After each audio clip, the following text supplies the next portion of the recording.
Tēnā koutou katoa, ko Kathryn Ruge toku ingoa. He kaitohu whakapā taku tūranga mahi.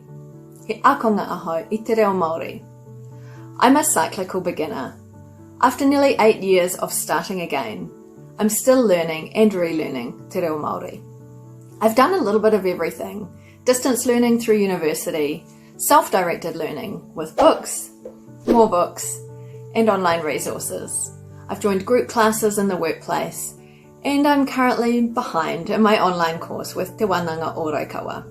On an almost daily basis, I have to overcome a fear of getting things wrong and not being as competent as I'd like to be. It's hard to fail fast and move forward.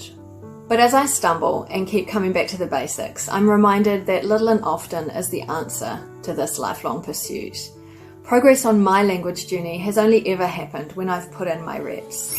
Start with 5 or 10 minutes a day. Watch Māori TV, tune into an iwi radio station. Work your way through Tuku Reo online. It's all free and waiting for you. Aim for momentum, not perfection. So whether you're taking the first step or the next step on your language journey, take a small step forward today. He taonga te reo, nō reira, kia kaha te reo Māori.